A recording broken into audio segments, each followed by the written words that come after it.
En l'occurrence, est-ce que vous pensez que la mobilisation sera là lorsque le gouvernement, comme il l'a prévu, reprendra ses réformes? Il y a les plans de relance, évidemment, mais il y aura aussi à un moment la fin du quoi qu'il en coûte, l'État-providence qui a protégé beaucoup de Français, peut-être pas assez, mais qui en a protégé beaucoup, qui a aidé des entreprises à traverser la crise.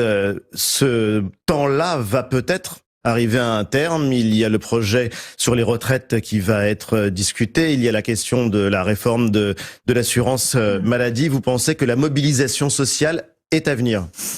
Je ne sais pas. J'ai assez vécu pour avoir entendu annoncer je ne sais combien de printemps chauds et de rentrées encore plus chaudes et qui ne se sont pas produits. Donc je me contente d'essayer. Et puis après, advienne que pourra. Si ils en veulent, ça se fera. S'ils en veulent pas, ça se fera pas. Ce qui est certain, c'est que vous inquiétez pas, on va arriver un jour ou l'autre à parler d'autre chose que de musulmans et de sécurité, et on finira par parler de la politique de M. Macron.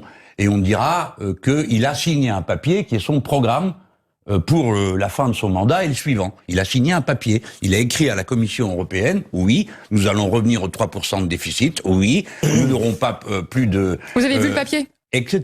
Il a signé le papier. Le plan d'austérité le plus terrible dont on n'ait jamais entendu parler en France. Donc il y aura une réforme des retraites, alors, à vous entendre parler. La réforme des retraites, il a déjà signé 3 fois pour ça. Donc il va la faire.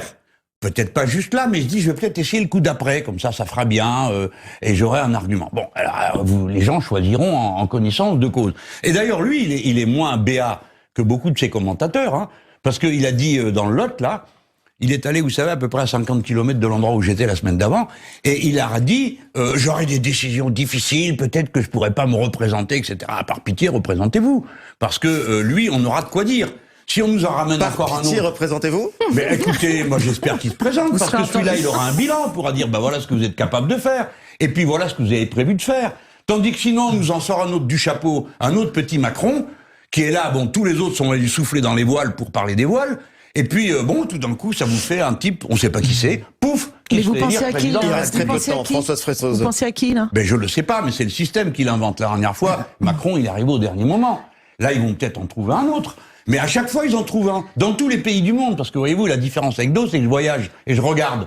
Dans tous les pays du monde, on a élu des petits Macron. Il s'appelait Macri. En Argentine, c'était un comédien en Uruguay, c'était en Ukraine un type qui jouait dans une série de télévision. Dans tous les pays du monde, ils ont inventé un type comme ça, qui sortait de rien et qui était porté par un système oligarchique. Eh bien, nous aurons... ils sont capables de refaire... On va pas revenir sur le mot système. En ce moment, il y a plein de gens qui disent « Mélenchon pense comme moi ». Bah oui, bien sûr, on les a vus à l'œuvre. De même que vous verrez, pardon, je termine là-dessus, vous verrez que dans la dernière semaine de la campagne présidentielle, nous aurons un grave incident. Alors ça a été un meurtre, ça a été Mera en 2012, ça a été l'attentat la dernière semaine sur les Champs-Élysées. Vous vous rappelez de tout ça? C'était la dernière semaine. Avant, on avait eu Papivoise, dont plus personne n'a jamais entendu parler après. Donc tout ça, c'est écrit d'avance. Nous aurons le petit personnage sorti du chapeau, nous aurons l'événement gravissime qui va une fois de plus permettre de montrer du doigt les musulmans et d'inventer une guerre civile. Voilà. C'est bateau tout ça. Il reste très peu de temps.